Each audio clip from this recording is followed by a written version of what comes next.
اللہ مالک کے جو ہوگا دیکھا جائے گا۔ مجھے اپنے بچے پر بھی یقین ہے اور اپنے اللہ پر بھی۔ تم بھی پریشان نہ ہو۔ چلو اٹھو، کھانے پر بچے انتظار کر رہے ہوں گے۔ انہوں نے اپنے مخصوص انداز میں بات ختم کی تو صبا بھی ان کا اشارہ پا کر اٹھ کھڑی ہوئی تھی۔ ابے یار، یہ کون ہے تیرے گھر میں؟ پہلے تو کبھی نہیں دیکھا۔ سمیر نے رافی کے کاندھے پر ہاتھ رکھ کر آئی برو اچکا کر میمونہ کی طرف اشارہ کر کے پوچھا تھا۔ وہ سب دوست اس وقت رافی کے گھر آئے ہوئے تھے اور اب سبھی واپسی کے لیے نکل رہے تھے۔ اتفاقاً ہی سمیر کی نگاہ میمونہ پہ پڑی تھی جو شزا کے ساتھ لاؤنج میں تھی، اور وہ پوچھے بنا نہیں رہ سکا تھا۔ ہماری میڈ ہے، رافی نے سرسری سا بتایا تھا۔ ایسی ایٹم میڈ تجھے کہاں سے ملی؟ رافی، ذرا ہمیں بھی تو پتہ چلے۔ سمیر کا ایک آنکھ دبا کر پوچھنے والا انداز خاصا لوفرانہ تھا۔ کیا ہو رہا ہے؟ ہادی تیار ہو کر ہاسپٹل جانے کے لیے نکلا تھا، تبھی رافی اور اس کے دوستوں کی آوازیں اس کے کانوں تک پڑی تھیں، اور سمیر کے انداز پہ وہ خود کو روک نہیں پایا تھا۔ وہ کچھ نہیں چاچو، وہ چاروں ہی گڑبڑائے تھے۔ یوں بھی رافی کے دوست ہادی سے ذرا کتراتے تھے، خاص کر سمیر، کیونکہ ہادی پہلے بھی کئی بار انہیں روک ٹوک کر چکا تھا۔ تم لوگوں کو کسی نے گھر کی عورتوں کے بارے میں بات کرنے کی تمیز نہیں سکھائی، یا نئے دور کے تقاضوں کو نبھاتے بالکل ہی تہذیب بھلا بیٹھے ہو؟ سوری چاچو، ہم چلتے ہیں۔ رافی، وہ تینوں ہی کنی کترا کر نکلے تھے۔ چاچو، آپ نے ایک میڈ کی خاطر میرے دوستوں کی انسلٹ کی ہے، وہ میرے مہمان تھے۔ رافی کا سرخ چہرہ بتا رہا تھا کہ اس نے کس مشکل سے برداشت کیا ہے۔ کسی کے گھر مہمان بن کر جانے کے بعد کچھ آداب ہوتے ہیں رافی۔ اپنے دوستوں کو پہلے اپنی کیچز سکھاؤ، پھر گھر بلاؤ۔ وہ میڈ صحیح، مگر ہے تو ایک لڑکی، کیا اس کی کوئی عزت نہیں؟ چلو اور کچھ نہ صحیح یہی سوچ لو کہ وہ تم سے عمر میں بڑی ہے، اس کا ہی لحاظ کر لو۔ اگر اس کی جگہ مریم یا شزا ہوتی پھر؟ ہادی نے خشک لہجے میں اسے سخت سنائی تھی۔ وہ کئی دنوں سے رافی کی حرکتوں کو نوٹس کر رہا تھا، اور وہ اچھی طرح جانتا تھا کہ وہ اس کے دوست اسے بگاڑ رہے ہیں، خاص کر سمیر۔ وہ امیر باپ کی بگڑی ہوئی اولاد تھی۔ اس وقت تو رافی ہادی کے لحاظ میں چپ ہو گیا تھا، مگر اس دن کے بعد سے اس نے میمونہ سے بیڑ باندھ لیا تھا۔ وہ ہر حال میں اسے گھر سے نکالنا چاہتا تھا، اس لیے کوئی بھی موقع اسے نیچا دکھانے کا جانے نہیں دیتا تھا۔ اس رات ہادی کو گھر آنے میں خاصی دیر ہو گئی تھی۔ اس کی ڈیوٹی تو شام 6 بجے ختم ہو گئی تھی، مگر ایک دوست کو ایمرجنسی میں کہیں جانا پڑا تو اس کی جگہ ہادی نے ڈیوٹی کر لی تھی۔ یوں گھر آتے آتے اس کو تقریباً رات کے 12 بج گئے تھے۔ اسے سخت بھوک لگی تھی اور کافی کی طلب بھی ستا رہی تھی، سو وہ فریش ہو کر کھانا کھانے کے ارادے سے کچن میں چلا آیا تھا، جہاں میمونہ پہلے سے ہی موجود تھی۔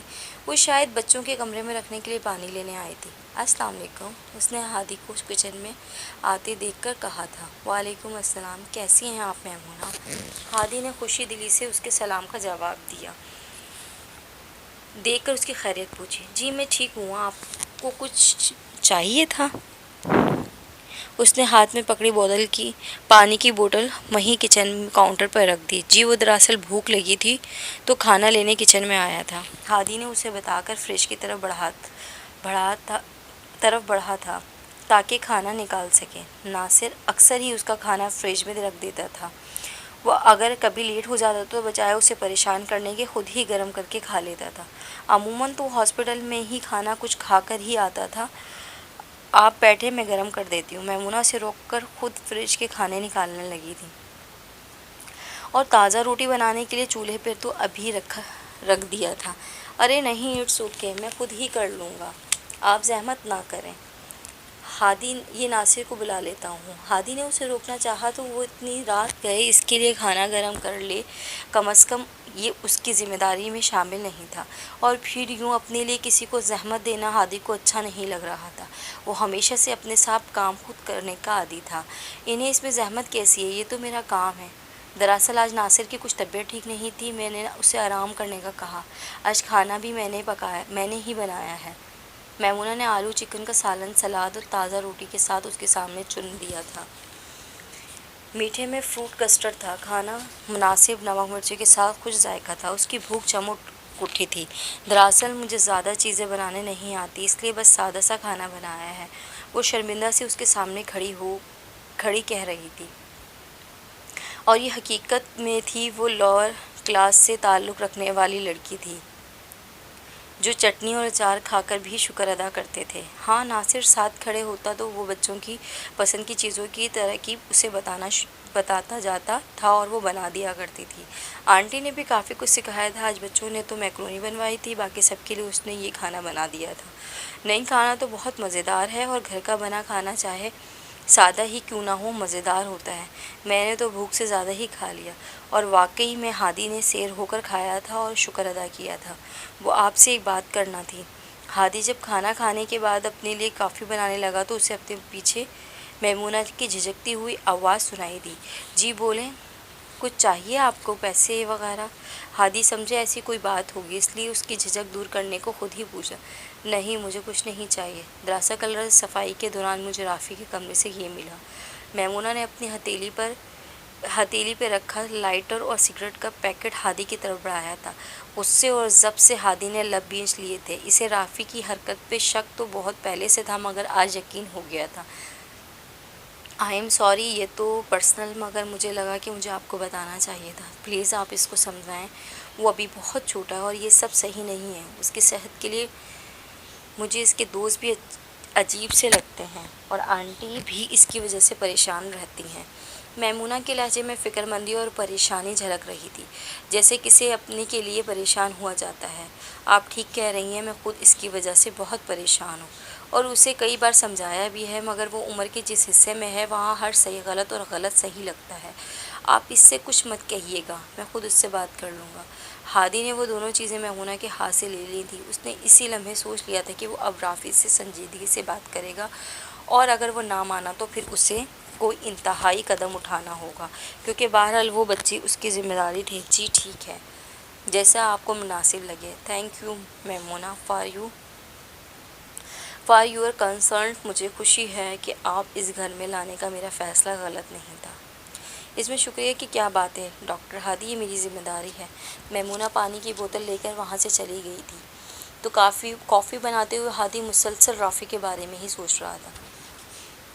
انایا کی سالگرہ آ رہی تھی، صبا نے فرمائش کی تھی کہ اسے ماموں سے ڈال ہاؤس لینا ہے، بالکل ویسے ہی جیسے شیزا کے پاس ہے، اور شیزا کو بھی ہادی نے ہی وہ ڈال ہاؤس اس کی سالگرہ پہ لے کر دیا تھا۔ ہادی نے صبا سے وعدہ کیا تھا کہ وہ بالکل ویسا ہی ڈال ہاؤس انایا کو لے کر دیں گے جیسے شیزا کے پاس ہے، مگر اب وقت کا مسئلہ تھا۔ اسے وقت ہی نہیں مل رہا تھا کہ وہ شاپنگ کے لیے جائے۔ اتفاق تھا کہ آج وہ جلدی فری ہو گیا تھا، سو جلدی گھر چلا آیا۔ ارادہ تھا کہ سب بچوں کو آؤٹنگ پہ لے جائے گا اور لگے ہاتھوں انایا کا گفٹ بھی خریدے گا، کیونکہ شیزا اور واسی بھی کافی دنوں سے آؤٹنگ پہ جانے کا کہہ رہے تھے۔ بچوں کو باہر جانے کا سن کر ہی خوشی ہو گئی تھی۔ رافی البتہ گھر پر نہیں تھا۔ ہادی نے اسے کال کی تو اس کا نمبر آف تھا۔ میمونہ آپ ابھی ہمارے ساتھ چلیں نا، مزہ آئے گا۔ جب سب چلنے کو تیار ہو کر آئے تو مریم نے بھی میمونہ سے کہا، نہیں مریم، آپ لوگ جاؤ، انجوائے کرو، میں کیا کروں گی جا کے، ویسے بھی گھر میں آنٹی اکیلی رہ جائیں گی۔ میمونہ نے سہولت سے انکار کر دیا۔ شیزا اور واسی بھی مریم کی دیکھا دیکھی ضد کرنے لگے کہ وہ اس کے ساتھ چلے۔ بچے اتنی ضد کر رہے ہیں تو چلی جائیے نا میمونہ، یوں بھی اب یہ شیطان مجھ سے کہاں سنبھلتے ہیں، اور امی کے ساتھ ناصر ہے، آپ پریشان نہ ہوں۔ ہادی تیار ہو کر آیا تو بچوں کی تکرار سن کر وہیں رک گیا۔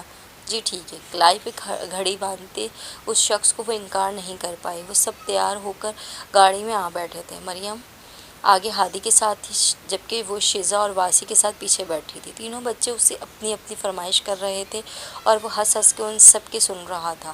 میمونہ نے کبھی اس کے ماتھے پہ ایک شکن تک نہیں دیکھا تھا۔ کتنا بے غرض اور پرخلوص تھا یہ شخص، جو ہمیشہ خود کو آخری نمبر پر رکھ کر پہلے دوسروں کے لیے سوچتا ہے۔ گاڑی ایک شاپنگ مال کے سامنے رکی تھی تو وہ بھی اپنی سوچوں سے باہر نکلا تھا۔ شیزا اور واسی پہلے پلے ایریا جانے کو مچلنے لگے تو ہادی انہیں سمجھا کر پہلے شاپنگ کے لیے لے آیا تھا، کیونکہ وہ جانتا تھا کہ اگر ایک بار بچے پلے ایریا میں چلے گئے تو ان کا وہاں سے نکلنا کس قدر مشکل تھا۔ ہادی نے انایا کے لیے ڈال ہاؤس اور ان کی فیملی کے لیے اور بھی شاپنگ کی تھی۔ بچوں نے بھی اپنی اپنی پسند کی شاپنگ کی۔ میمونہ ان کے ساتھ ساتھ خاموشی سے چل رہی تھی۔ وہ پہلے بار کسی اتنے بڑے شاپنگ مال میں آئی تھی۔ اس کی آنکھوں میں حیرت و ستائش تو تھی مگر حسرت نہیں تھی، کیونکہ وہ اپنے حال میں ہی خوش رہنے والوں میں سے تھی۔ میمونہ آپی، چاچو بلا رہے ہیں۔ اپنی سوچوں میں گم کھڑی میمونہ کو مریم نے بازو سے پکڑ کر اپنی طرف متوجہ کیا۔ وہ چونک کر ہادی کی طرف پلٹی۔ جی، وہ اس وقت لیڈیز گارمنٹ کی شاپ پر کھڑے تھے، جہاں ہادی امی اور صبا کے لیے جوڑے لے رہا تھا۔ دراصل میں امی اور صبا کے لیے لینا چاہ رہا ہوں، مگر سمجھ میں نہیں آ رہا ہے کہ کیا لوں۔ آپ پلیز کچھ مدد کریں میری۔ ہادی نے اس سے درخواست کی تو وہ کاؤنٹر کے قریب چلا آیا۔ میرا خیال ہے کہ آنٹی کے لیے یہ ٹھیک رہے گا۔ اس نے ایک دیدہ زیب پرنٹ کے براؤن کلر کے سوٹ کو اٹھا کر ہادی کے سامنے کیا تھا۔ اوہ، گڈ چوائس، ٹھیک ہے، امی کے لیے یہ لے لیتا ہوں، اور صبا کے لیے یہ کیسا ہے؟ ہادی نے اس کی پسند سرا کر ایک سیاہ جوڑے کی طرف اشارہ کیا تھا۔ وہ بہت اچھا ہے۔ میمونہ نے سر ہلا کر اس کی پسند کو سند بخشی تھی کہ وہ جوڑا واقعی بہت اچھا تھا۔ آپ اپنے لیے بھی کچھ پسند کریں نا میمونہ، مجھے خوشی ہوگی اگر آپ بھی کچھ لیں گی تو۔ دونوں جوڑے سیلس مین کو پیک کرنے کو کہہ کر ہادی نے میمونہ سے کہا۔ اس لمحے اس لہجے میں صرف خلوص تھا۔ وہ میمونہ کی اپنی فیملی ممبرز کی طرح ہی عزت کرتا تھا۔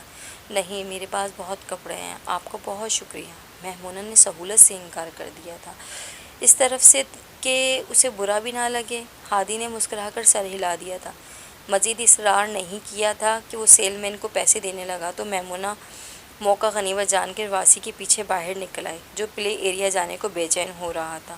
واسی اور شیزا پلے ایریا گئے تو ہادی میمونہ اور مریم کے ساتھ سامنے بنے فوڈ کورٹ میں آ گیا تھا، مگر سامنے کے منظر نے اس کے تیور ہی بدل ڈالے تھے۔ سگریٹ کے دھوؤں کے مرغولوں میں دھندلا سا وہ چہرہ رافی کا تھا، جو 2 ٹیبل چھوڑ کر اپنے دوستوں کے ساتھ بیٹھا تھا۔ وہ سب ایک ہی اسٹائل سے بیٹھے سگریٹ کی کش لگا رہے تھے، ویڈیوز بنا رہے تھے اور آتے جاتے لوگوں پر کمنٹس کر رہے تھے۔ اس کا یہ رویہ، لوفروں والا انداز ہادی کو تیش دلا گیا تھا۔ اس نے لمحہ لگایا تھا، اس کے سر پر جا کھڑا ہوا۔ رافی، اٹھو فوراً یہاں سے اور گھر چلو۔ رافی اسے یوں اچانک سامنے دیکھ کر گھبرا کر اٹھ کھڑا ہوا تھا، ہاتھ میں تھاما سگریٹ اس نے جوتوں کی نوک سے تلے مسل دیا تھا۔ چاچو، آپ یہاں؟ رافی کا خیال تھا کہ ہادی تو اس وقت ہاسپٹل میں ہوتا ہے۔ وہ اکیڈمی کا کہہ کر گھر سے نکل آیا تھا، اور ہادی یوں اچانک اس کے سر پر آن کھڑا ہوا تھا کہ اسے کوئی بہانہ سوجا ہی نہیں تھا۔ میں نے کہا ہے رافی، فوراً اٹھو یہاں سے اور میرے ساتھ گھر چلو، نو مور ایکسکیوز۔ ہادی نے اسے سخت لہجے میں غصے سے کہا تو رافی اٹھ کر چپ چاپ سی ہادی کے ساتھ ہو لیا تھا، کیونکہ اس وقت ہادی کا چہرہ بتا رہا تھا کہ وہ کس قدر غصے میں ہے۔ وہ سب بچوں کو لے کر گھر تو آ گیا تھا، مگر رافی کی وجہ سے بہت الجھ گیا تھا اور پریشان بھی تھا۔ ہر طرف سے ہر طریقے سے اسے سمجھا کر دیکھ لیا تھا، مگر وہ کچھ سمجھنے کو تیار ہی نہ تھا۔